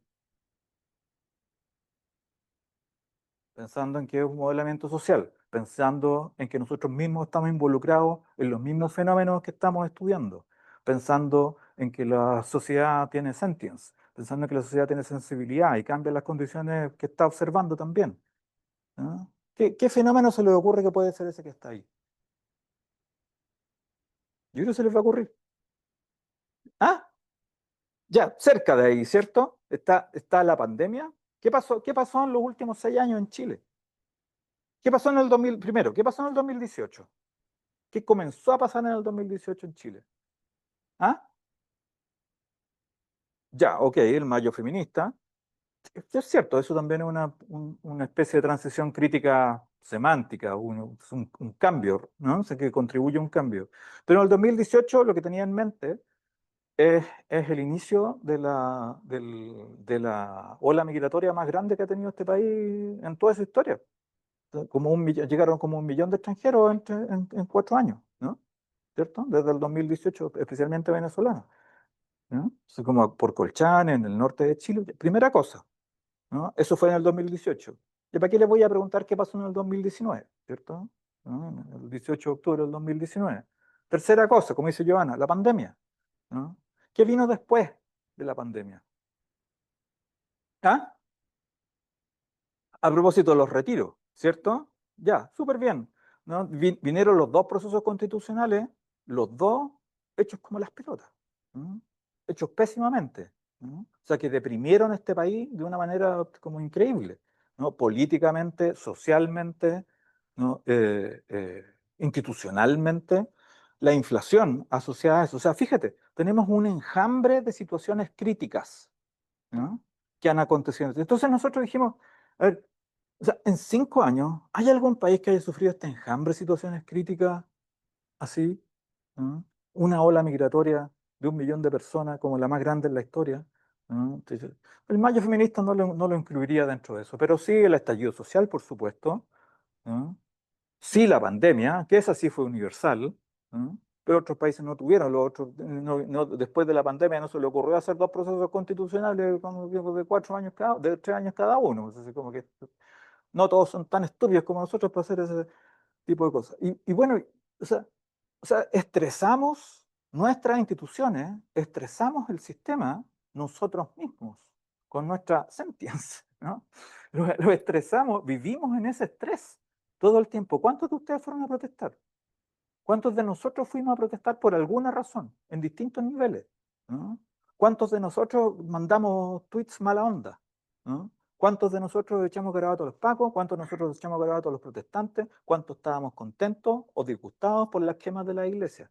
¿No? O sea, todos nosotros participamos de esa complejidad, ¿cierto? Lo que, por ejemplo, en 2019 cayó la policía de los bosques, Mira, 500.000 hectáreas de bosque en este caso. sí, te escuché eso, sí, Fíjate lo interesante que lo asociabais con lo eso. crítico fue Que fue ese año sequía, pues todo ese año hubo sequía, todo, como 10 años. fue de 350 milímetros, que es como tener el refrigerador lleno, ¿cierto? Claro. Y 1 año o 2 años tiene el 20% de los. Mm, 10%, Mm. el 10% de lo que tiene de capacidad de. claro. Claro. Eso generó un impacto que también se produjo una caída Sí. brutal y que todavía no se recupera. Ajá. Mira, súper interesante como asociar esos datos ecológicos también a la sequía. Esto es como que ahí, como todas las consecuencias de la sequía. Esto que tú dijiste, que era un árbol que no se secaba nunca y se había secado ahora. Impresionante. ¿Ah? Yo escribí un libro. Allá. Decía que. ¿En serio? Qué buena, qué bonito. Ya. ¿Cómo verlo? Oye, fantástico. Mira, oye, como que para terminar nomás, como que ya estos otros son como series más técnicas que lo que hacen es verificar qué tipo de transición es la que hay. Entonces, ponte tú, aquí dice que es transcrítica. Esa es la que sube, que es esta de ahí, ¿no? Y en esta es fault. Claro, en esta es fault, que es la transición crítica clásica. ¿Ve? Como que es lo que... Pero la pregunta que está detrás acá, y aquí es donde la teoría importa mucho, ¿no? Es qué es lo que estamos midiendo. ¿Sí? Porque aquí no medimos no medimos los procesos. Tenemos que buscar un indicador de esos procesos, ¿no? Y como somos científicos sociales, como nos gusta la comunicación, ¿no? Los buscamos en la semántica, los buscamos en la comunicación de la sociedad. Y los buscamos, entonces, primero partimos buscando, ya, a ver, ya, buena onda. Entonces busquemos inmigración, busquemos dignidad, ¿no? Busquemos, ya, mayo feminista, busquemos retiro, ¿no? O sea, todos los conceptos que estaban asociados a eso. ¿Cuál es el problema de eso? ¿Cuál es el gran problema de haber hecho algo así? ¿Mm? De haber buscado esos conceptos, super ad hoc, de lo que nosotros sabíamos que había pasado, porque lo vivimos, ¿no? Porque estamos metidos en esa evolución compleja. ¿Cuál es el problema? No es difícil, cabrón, como que apriétenla. ¿Cuál es el problema de hacer eso? De buscar esos conceptos super ad hoc de los procesos que queríamos investigar. Que el problema se transforma en endógeno, que íbamos a encontrar lo que queríamos encontrar. Entonces, no, pues. Entonces tenemos teoría, tenemos que dar un paso atrás, tenemos que tener capacidad de abstracción, ¿no? Y entonces tenemos que pensar, teoría de sistema, Luhmann, súper simple. Pensemos en ciertos conceptos que equivalgan a conceptos de sistemas sociales funcionales generales. Y veamos qué es lo que pasa. Entonces elegimos economía, elegimos seguridad, elegimos salud, elegimos educación y elegimos, era otro más que no me acuerdo. 5 conceptos súper generales, ¿no? Y pasó eso, pasó ese salto. ¿No? O sea, como entre esta fecha que está acá, fíjate, el 2020 no es el 18, sino que el 30 de marzo del 2020, cuando ya estábamos todos en el lockdown, ¿no? Bueno, ustedes que la pandemia llegó como, se empezó a hablar, la pandemia llegó como en febrero, como por ahí se cerró el aeropuerto y Piñera nos mandó a todos para la casa como el 15 de marzo, ¿no? El 30 de febrero ya la cuestión se acabó. Y ahí estuvimos encerrados por 6 meses, ¿no? O sea, hasta ahí llegó todas las otras crisis. Y empezaron las otras crisis, la crisis del retiro y todas esas otras cuestiones. Pero eso lo descubrimos con esos otros conceptos. Con los otros conceptos, claro, la cuestión saltaba, pero también saltaba por acá. Si uno ponía inmigración, la inmigración era súper divertida porque de repente tenía como inmigración el 2011 saltaba. Ya como que después del 2018 saltaba de nuevo. Pero después se mantenía baja, ¿no? Esta es una base de datos de noticias. Son como, no sé, 15 millones de noticias de una base de datos larga entre 2012 y 2025, 24, donde está Chile, pues, son como 15 medios, más o menos los que están metidos en esa base. Pero de nuevo, teoría, ¿no? O sea, solo por la teoría damos el paso atrás, porque si no hacemos una cuestión que, como que a la primera que te la ven te dices, sí, sí, pero obvio, porque como que cómo espera encontrar otra cosa que la que está buscando, si le mete los datos que son los que van a salir, digamos, como una endogeneidad así como estúpida, ¿no? ¿No? Pero si dar un paso atrás, teoría, y no solo te quedáis no solo uno se queda con la correlación y con la gracia del modelo y con la belleza estética de cosas por el estilo, ¿no? Entonces tiene sentido aplicar estos métodos en ciencias sociales, ¿no? Y además son bonitos. Bueno, muchas gracias.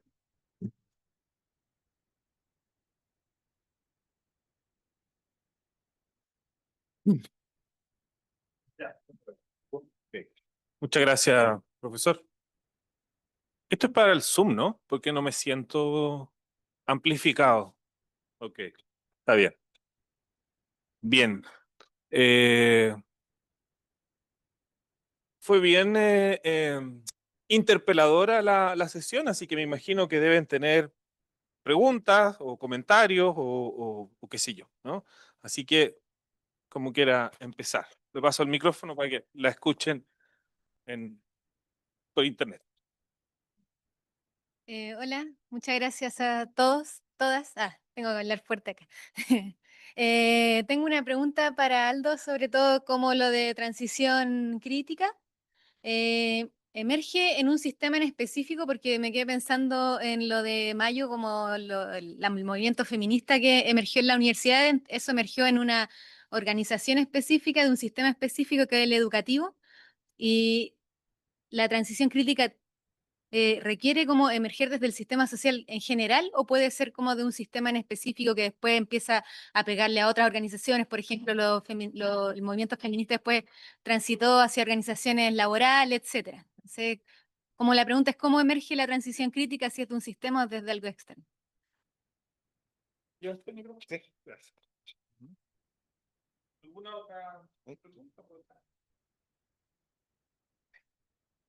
Hola, muchas gracias por las exposiciones, muy interesantes.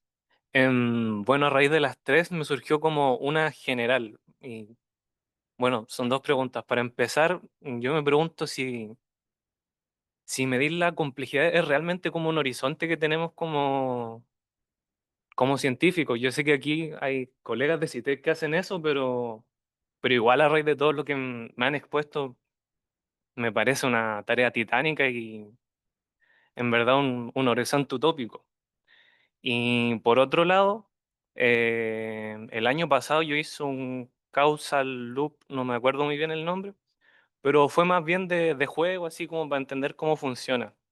Y al momento de asignarle valor a los nodos, como que igual, no sé, en mi caso fue arbitrario porque fue por jugar, pero yo me pregunto cómo ustedes lo hacen porque claro, uno puede tener entrevistas, datos, pero igual, no sé, siento que hay una brecha entre lo que uno como científico pone y la realidad. No sé qué piensan ustedes. Eso. Bueno, muchas gracias. ¿Alguna? ¿A que cerremos con tres? ¿No? ¿Cerramos con dos? Primera ronda. Pásale, por favor.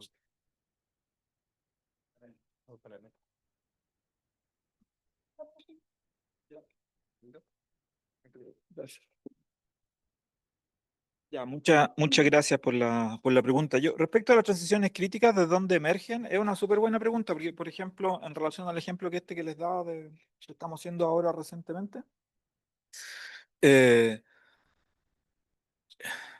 estaban estos 5 conceptos que nosotros utilizamos, y después fuimos probando con varias otras series de conceptos, ¿no?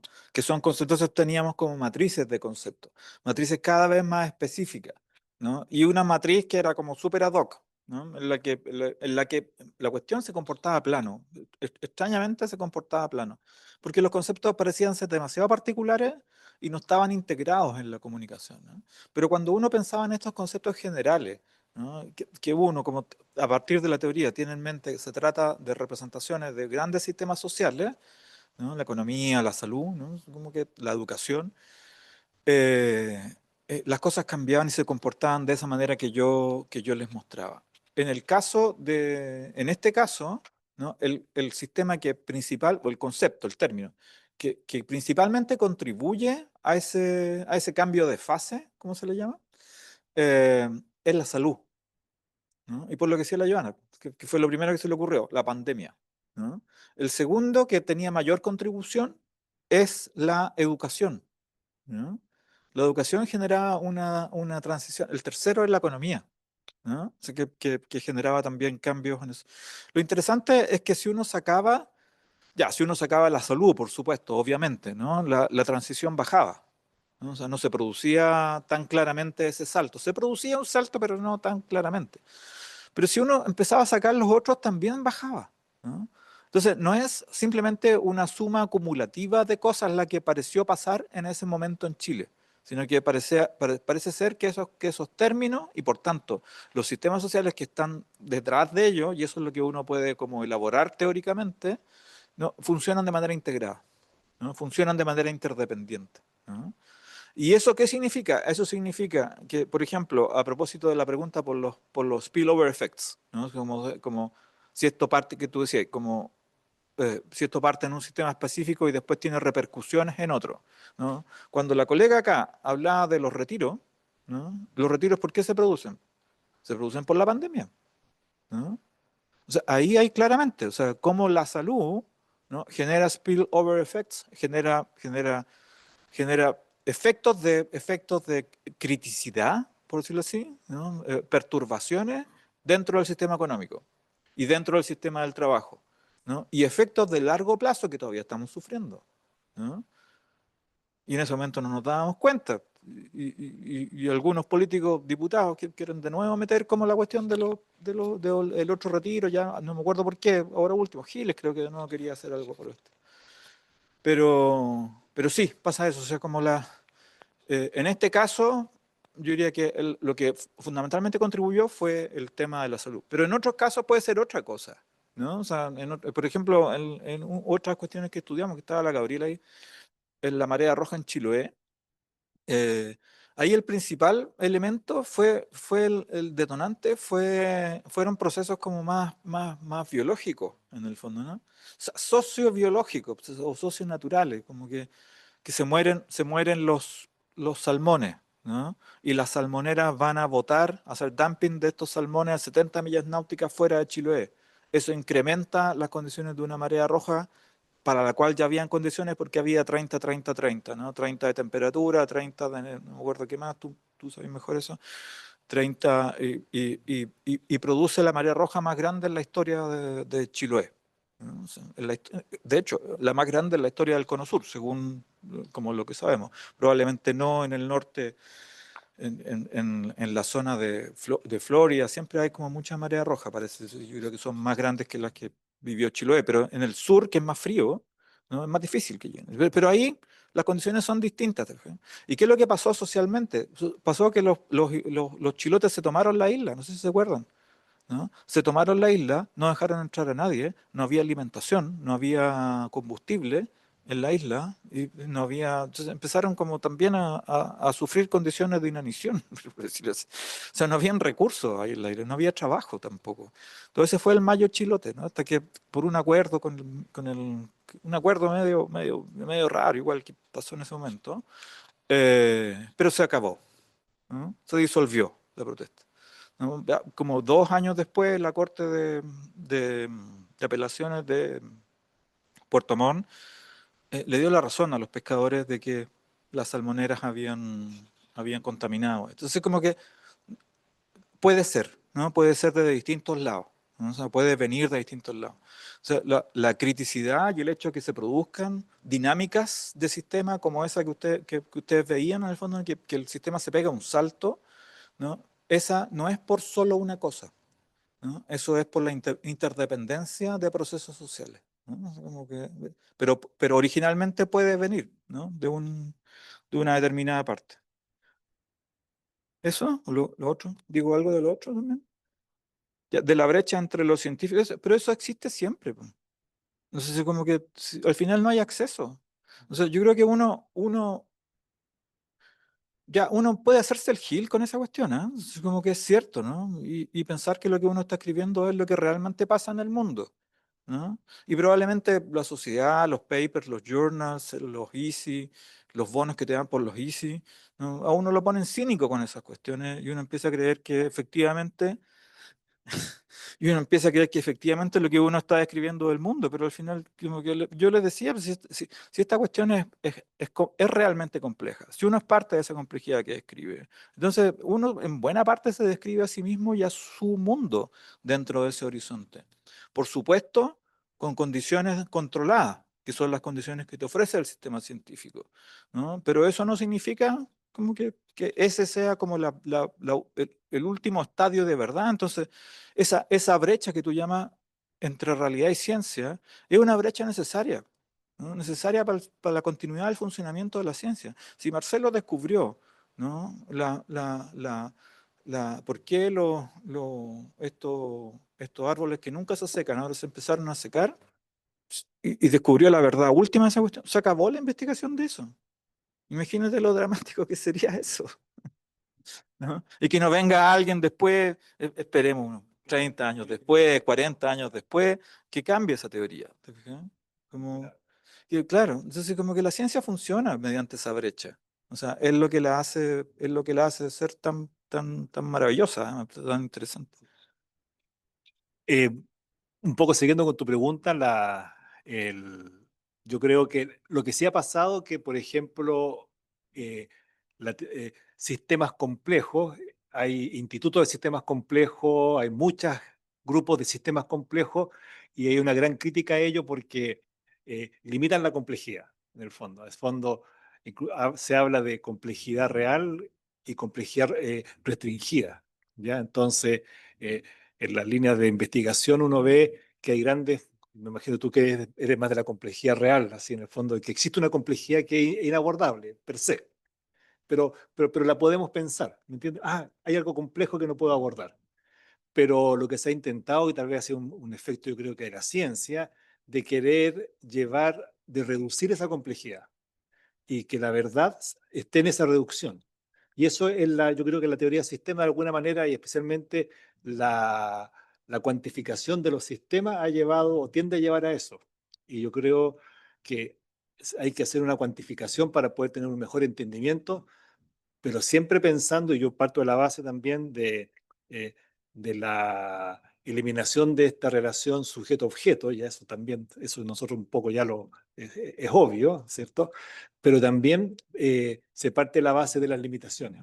Es decir, yo creo que el, por mucha matemática que uno ponga, hoy día está muy de moda los modelos de Machine Learning, redes neuronales, Deep Learning, todo lo que es Learning está, pero, y ahora que vienen computadores más grandes, vamos a poder procesar tal vez todos los datos, más datos todavía, pero hay que siempre estar presente, tener presente de que eso es una parte y sumamente limitada y sesgada a lo que somos como participantes de este sistema. Yo creo que eso pienso, y eso es la reflexión que hacemos también nosotros. Y a la segunda pregunta que tú planteabas respecto a los causal loop diagramas, ¿cierto? Es una reducción para poder entender a lo menos algo de lo que yo observo como patrón. Eso es lo que busca, es una herramienta, con las limitaciones que tiene. Las construcciones que hacemos son construcciones que se hacen con la comunidad, con expertos, pero tiene esa limitante. Y lo que nos damos cuenta es que eh, están siendo muy sesgadas para, se dice, este es el modelo de un modelo, de algo que es complejo. Entonces nos quedamos en eso, que este es el modelo real. Y no, ahí hay que hacer el énfasis de que es una representación que está teniendo problemas porque hay una complejidad que subyace. Y yo creo que eso es lo maravilloso de la naturaleza. Nunca se había registrado la sequía que hubo el 2019, nunca, así en la historia, inclusive en la historia cronológica de los anillos de crecimiento de árboles antiquísimos, no se había registrado esta caída. Y capaz, pero lo que sí se habla, que nosotros conocemos la historia de forma limitada, con puntos específicos, ¿cierto? Que hemos logrado obtener. Entonces, hay cosas que han ocurrido en los 4.500 millones de años, ¿cierto? Que llevamos de planeta, que no tenemos idea. Y eso hace que siempre tengamos esta diferencia. Vamos a tener esta diferencia con la realidad. Eso. Ya. Sobre tu primera reflexión, Matías, que me llamó la atención que utilizaste con la palabra utopía, ¿no? En relación a cómo llegar a comprender la complejidad. Yo no creo que sea una utopía porque no buscamos comprender la complejidad en su totalidad porque sabemos que no es posible, ¿ya? Entonces tampoco hay como que asustarse porque no vamos a lograr la meta, sino estamos súper claros que no es factible como develar la complejidad en su magnitud, porque además también depende del punto de observación. Entonces van a haber hay distintas versiones sobre cómo esa complejidad, ¿verdad?, se emerge. Entonces, lo que hacemos son simplificaciones, ¿no? Simplificaciones, reducciones de complejidad. Eso es lo que construimos como investigadores, que son versiones, además, que se pueden comparar con otras versiones que a lo mejor están estudiando el mismo fenómeno, ¿no? Y que van a dar resultados distintos y que probablemente si las juntamos en un metaanálisis vamos a encontrar que en algún punto también hacen un enlace, ¿ya? Así por lo menos lo veo yo. Y ahora, sobre tu pregunta, que yo la voy a pensar en un sentido más amplio de cómo decidimos o qué variables, qué valores, ¿no? qué información o qué comunicación analizamos. Yo creo que eso depende de muchos factores, ¿no? Por supuesto, el estudio de la materia que estás estudiando, o sea, el fenómeno, ¿no? Por eso es como uno construye estados del arte, ¿no? Por eso, y justamente en la construcción de los estados del arte, a veces donde en esas lecturas de ya los resultados y todo, hay cosas que te van haciendo sentido porque tú ya las habías observado, pero también hay un momento en ese proceso en que algo pasa que también tiene que ver con tu intuición o hay algo que te hace, a mí me pasa eso, ¿no? Que me falta algo, ¿no? Aquí en el fondo, claro, todos dicen esto, pero ¿qué es lo que, buscar el punto ciego también de los otros observadores del fenómeno? Es ahí donde uno en el fondo puede encontrar algo original también que introducir a un modelo y probarlo. O sea, como Aldo planteaba, o sea, empezaron por conceptos como súper específicos y no funcionó, ¿no? Y eso podía ser una súper buena punto de partida intuitivamente, ¿no? Pero no. Y ahí también la función de la teoría, ¿no? La teoría nos permite esa aproximación que no es que es deductiva, entonces que nos orienta, o sea, a mí me parece ahí súper claro, o sea, uno podría decir, claro, los conceptos iniciales que son los que más popularmente se comunican en estas situaciones de crisis, son los que encontrémoslos, ¿verdad? Y veamos cómo se comportan. pero al final el resultado es desde un punto de vista deductivo, que es donde la teoría te da también como te da como, no sé cómo decirlo, mm, las herramientas, ¿no? Como para poder identificar qué variables, qué conceptos, qué información trabajar. Me acordé de un libro, yo no soy muy fanático de Latour, pero hay un libro como que es de los años 70, hubo el Laboratory Life, como Laboratory Life, que es como de Latour y alguien más. Eh, sí, pues, de Latour y alguien más creo que, que, que es como una especie de etnografía, ¿no? O sea, como ellos entran a o sea, como que estos dos investigadores, Latour, que es un sociólogo francés que ya murió, que el creador de la teoría Actor Network Theory, eh, en un laboratorio de investigación científica, no, químico, biológico, no recuerdo exactamente qué es lo que era. Cuando, cuando uno describe su propio proceso de investigación, uno lo tiende a describir medio idealmente, ¿no? O sea, lo describe así un poco como lo decía la Gaby, que uno va, elige hipótesis y se entusiasma. Y eso es cierto, ¿no? O sea, uno se pasa toda la vida en eso porque le gusta y está motivado, pero uno estiliza, ¿no? Terriblemente esas condiciones de decisiones de investigación. Y lo que se muestra en ese libro, Laboratory Life, es que buena parte de esas condiciones están. ¿Por qué? Porque hay un hindú al que no le entendieron su inglés, ¿no?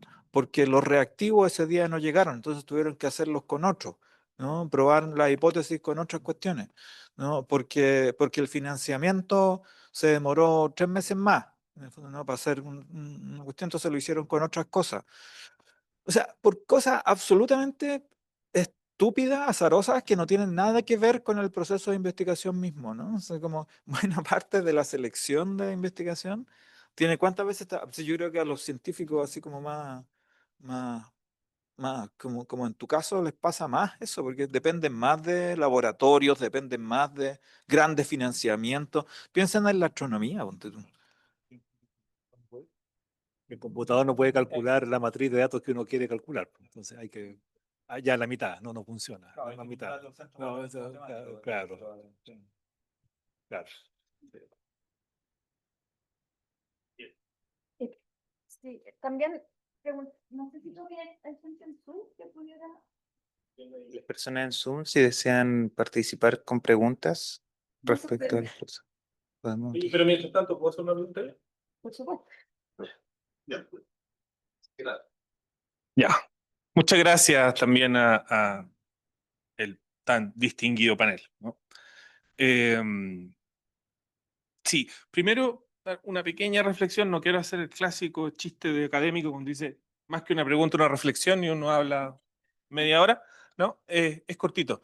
Eh, a ver, lo primero, lo de la sensibilidad me gustó harto, ¿no? Es un concepto que a mí también me interesa mucho por el tema de la enacción y estas cosas como de límite entre sistemas sociales y otro tipo de sistemas. Eh, pero me quedo dando vuelta la idea de complejidad, ¿no? En esta cosa de que a veces es simple lo que parece complejo, pero es simple. Y estaba pensando en ejemplos de otra cosa, ¿no? Y uno tiende a pensar que uno controla la complejidad conforme controla las variables, ¿no? Pero cuando uno entra en el ámbito, por ejemplo, de la investigación en sistemas sociales, uno tiende a pensar la complejidad no en términos matemáticos, sino en términos funcionales. Es decir, cómo se estructuran ciertos sistemas complejos a partir de condiciones que no son complejas, ¿no? Sí, se piensa al revés. Entonces, pensaba, por ejemplo, que un set finito de variables genera no solo posibilidades infinitas, sino productos infinitos, ¿no?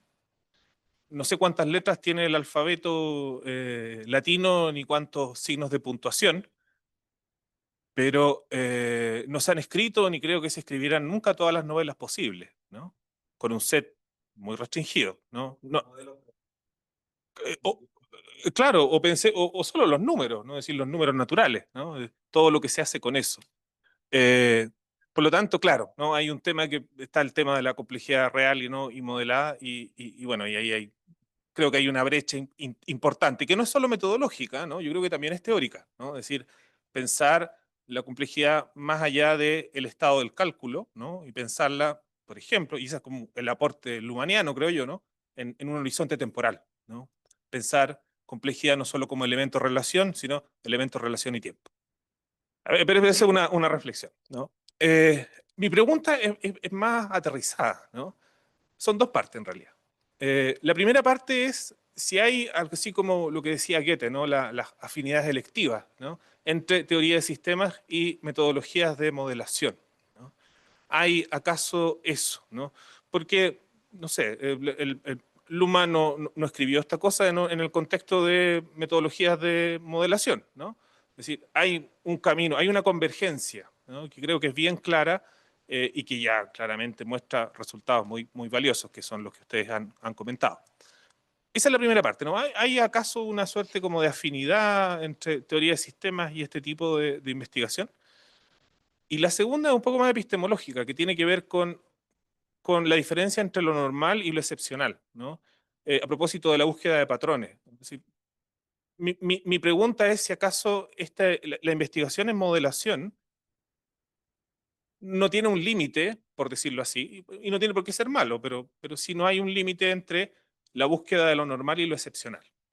Porque los modelos son, entiendo yo, y la búsqueda de patrones, la búsqueda de una normalidad dentro de una serie, dentro de un grafo, ¿no? Y bueno, y detectar ahí las cosas que son excepcionales, ¿no? Como las transiciones críticas, las crisis, ¿no? Entonces, ¿cómo, si es que se puede trascender eso, ¿no? O si es necesario trascenderlo? Y cómo lo ven quienes practican eso, que son ustedes, ¿no? Yo no lo manejo a nivel práctico.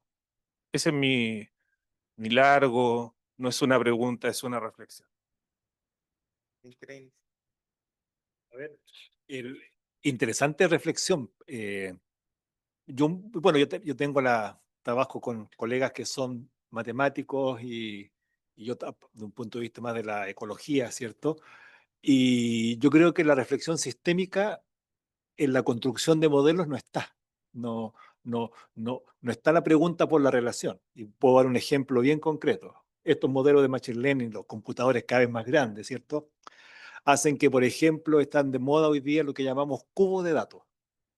Vamos a generar, para un proyecto, primero que tenemos que generar el cubo de datos. ¿En qué consiste un cubo de datos? Tenemos una región, ¿cierto? Como la de Gabriela, la región del Maule, y tenemos un vector de estado de variables que vamos para cada unidad espacial, logramos hacer y hacemos un vector de una profundidad que pueden ser ya no 10, 20, 100, 200, 500 variables distintas, ¿ya? En este cubo de datos. Y este cubo de datos, pensando en patrones, vamos a buscar un patrón anómalo respecto a algo. Y lo metemos a la máquina y la máquina trabaja y nos da que el cubo de datos predice el patrón que queremos, por ejemplo, la presencia de un incendio, con una accuracy de 90%, muy alto. Pero no se hace la pregunta, y las variables seleccionadas son variables de repente, no sé, por el número de viajes en ascensor de la municipalidad de Talca, que estaba ahí, no sé, es un predictor, ¿ya? Y no se hace la pregunta respecto a la variable, a la importancia de la variable y a la relación de la variable o la variable que está representando una entidad, ¿cierto? No viene la pregunta respecto a la relación, sino que interesa la predicción. Y eso es interesante, que en realidad lo que nosotros estamos trabajando ahora, y ya ha nacido, y hay un concepto interesante que se llama la datificación de la naturaleza, que en el fondo estamos con esta posibilidad de generar tantos datos, ¿cierto? Y representar todo con datos, estamos perdiendo justamente esa visión sensible respecto a la naturaleza, y la naturaleza para los modeladores es un dato. ¿Qué pasa? Que tenemos 200 variables, ya hacemos un análisis ahora de factores, componentes principales, y nos quedamos con, en vez de 200, con 50. Pero esas 50 variables no somos capaces de explicarlas. Predicen, pero de un punto de vista sistémico, de una construcción de relaciones, de variables que representan entidades en un espacio finito, ¿cierto? No, esa reflexión yo diría que no está, al menos cuesta, no está, porque lo que se busca hoy día mucho es la predicción, así, y en el tema, y tiene cierta lógica porque si quiero tener una alarma de incendio, yo necesito un modelo que prediga la presencia de un incendio. Y si lo predice bien, cómo se arma ese modelo tal vez no es tan importante. Eso por un lado. Y la otra pregunta iba a una relación respecto a la modelación con, disculpa, con la... Sí, tema, claro, sí, eso. Y la segunda parte, no me acuerdo muy bien de tu pregunta, pero... Ah, sí, ya, en el fondo, claro, pero yo creía que esa podría ser mi respuesta para ambas, que por eso yo soy bien crítico de esta complejidad real, de esta simplificación de la complejidad a una complejidad matemática, a lo que son importantes, los centros de modelamiento matemático, de sistemas complejos, pero hace una reducción y se quedan en eso, en que la complejidad es una ecuación matemática eh, y dejamos de lado esta distancia con algo que no conocemos y especialmente en la inclusión, que hoy día nosotros lo estamos haciendo, de las emociones, por ejemplo, la percepción especialmente, y las emociones dentro del entendimiento de lo que estamos observando. Eso. Voy a responder breve porque estamos en el tiempo ya de cierre de... Está súper entretenido todo, pero siempre hay un tiempo de... Y yo creo que, no sé si hay una, dijiste afinidad entre... Sí, afinidad.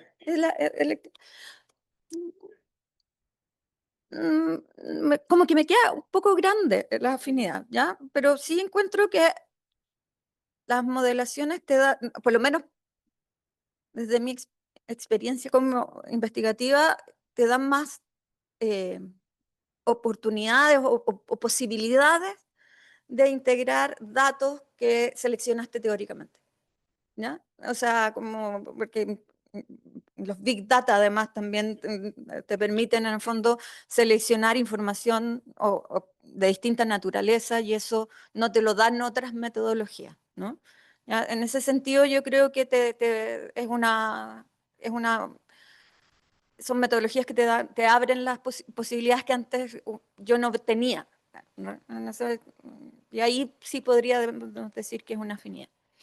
Y sobre si, la pregunta era si lo que nos interesa es estudiar la normalidad o la anomalía.